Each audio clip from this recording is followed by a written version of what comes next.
नमस्कार मेरे प्यारे साथियों, स्वागत है आपके अपने चैनल हिंदी ओशन में।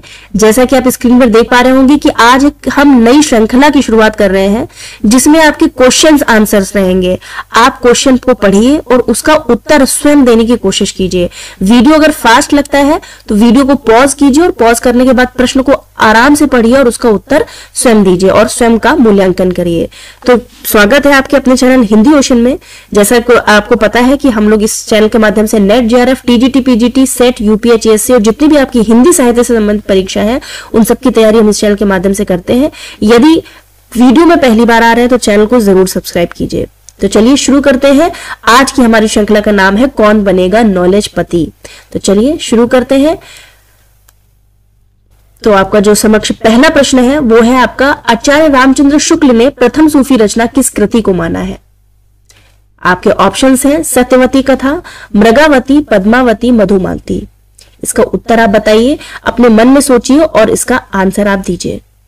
जी हाँ, एकदम सही। इसका जो सही उत्तर हो जाएगा वो हो जाएगा ऑप्शन नंबर बी, मृगावती इसका एकदम राइट आंसर है। चलते हैं दूसरे प्रश्न की ओर। लिखा है, कविता क्या है निबंध चिंतामणि के किस भाग में संकलित है? ये तो आपको पता होगा किसका है, ये रामचंद्र शुक्ल जी का है, लेकिन ये किस भाग में संकलित है? ऑप्शंस आपके हैं चिंतामणि भाग 1, चिंतामणि भाग 2, चिंतामणि भाग 3 या फिर चिंतामणि भाग 4। तो इसका जो राइट आंसर हो जाएगा वो हो जाएगा आपका ऑप्शन नंबर ए, चिंतामणि भाग 1 में संकलित है कविता क्या है। ये सब प्रीवियस ईयर क्वेश्चन पेपर में आ चुके प्रश्न हैं आपके नेट जेआरएफ में। आगे बढ़ते हैं। प्रश्न नंबर आपका आता है 3, निम्नलिखित में से कौन चंदनबाला रास के रचयिता है?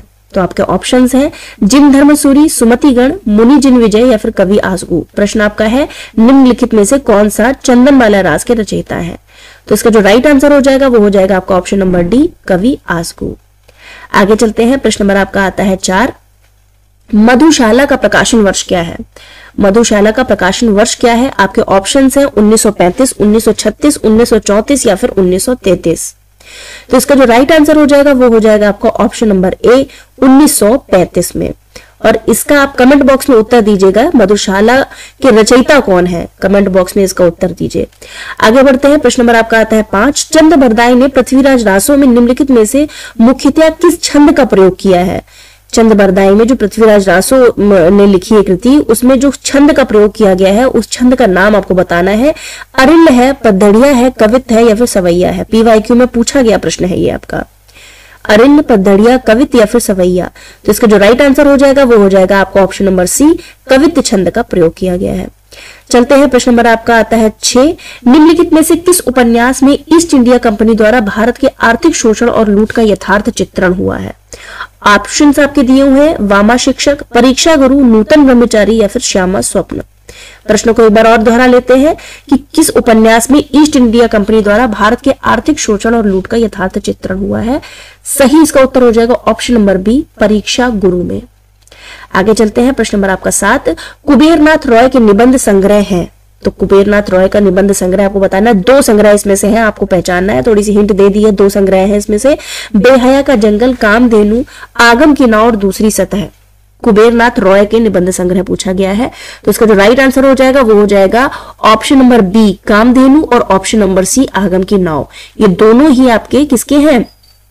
कुबेरनाथ राय के निबंध संग्रह है। याद रखिएगा, कामधेनु और आगम की नाव। प्रश्न नंबर आपका बनता है प्रश्न नंबर 8, निम्नलिखित में से मैला आंचल उपन्यास के पात्र कौन है? पात्रों से भी प्रश्न पूछे जाते हैं और इसको बिल्कुल इग्नोर नहीं करना है।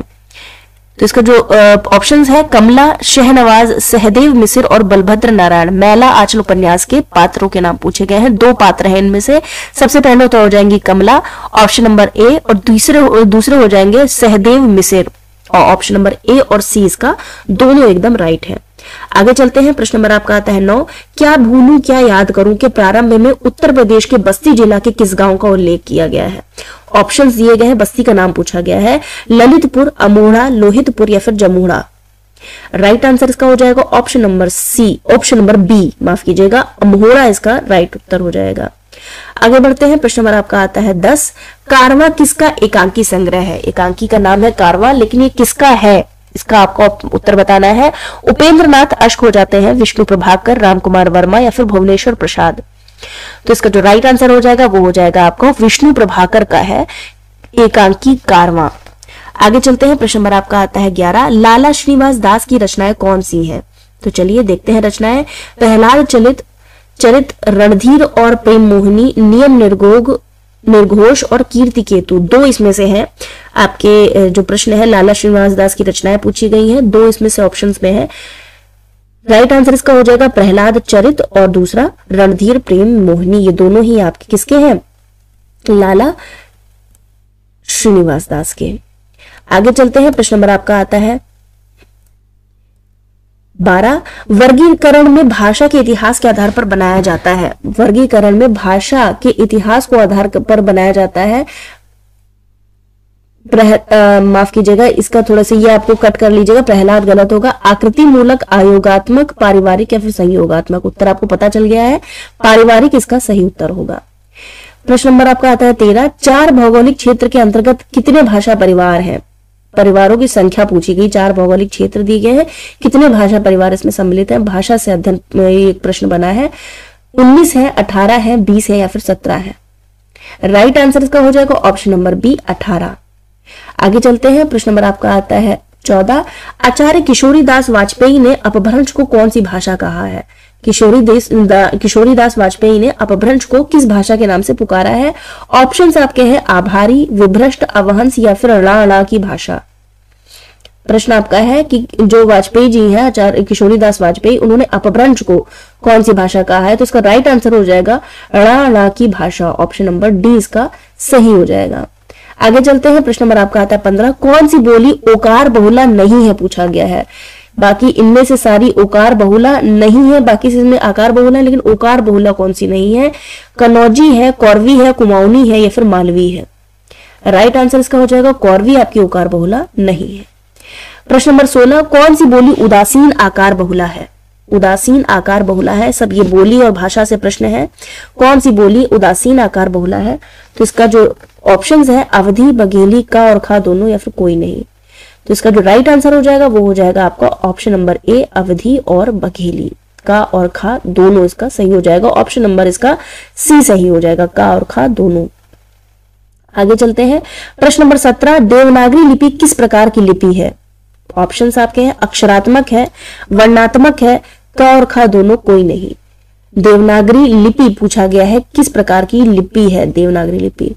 तो इसका जो राइट आंसर हो जाएगा वो हो जाएगा अक्षरात्मक, सही उत्तर इसका अक्षरात्मक हो जाएगा। आगे चलते हैं, प्रश्न नंबर 18, कौन सी भारोपी परिवार की शाखा के अंतर्गत नहीं आती?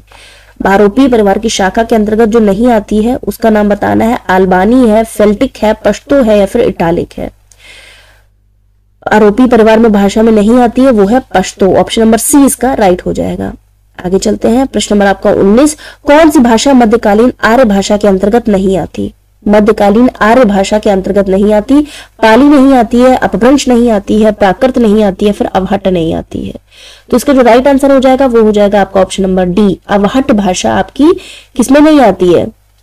मध्यकालीन आर्य भाषा में नहीं आती है। आगे चलते हैं, बाकी तीनों आपकी पाली हो गई, अपभ्रंश, प्राकृत, तीनों ही आती है। तो ये आपके थे पूरे 20 प्रश्न। ये आज का हमारा अंतिम प्रश्न है। कच्चायन के अनुसार पाली में कुल कितनी स्वर है पूछा गया है। कच्चायन जो है उनके अनुसार पाली में कुल कितने स्वरों की संख्या बतानी है आपको। 8 स्वर है, 10 है, 9 है या फिर 13 है। तो इसका जो राइट आंसर हो जाएगा वो हो जाएगा आपका ऑप्शन नंबर ए, 8 है। बाकी स्वरों की संख्या कितनी होती है वो भी आप कमेंट बॉक्स में उत्तर उसका बताइएगा। और आपका 1935 में वो जो रचना लिखी गई थी कौन सी, मधुशाला, उसके रचयिता का नाम आपको कमेंट बॉक्स में देना है। मिलते हैं अगले वीडियो के साथ में। वीडियो अच्छा लगा हो तो प्लीज लाइक एंड शेयर कीजिए, कमेंट कीजिए और जितना हो सके शेयर कीजिए। मिलते हैं अगले वीडियो के साथ में, तब तक सभी का प्रेम पूर्वक धन्यवाद।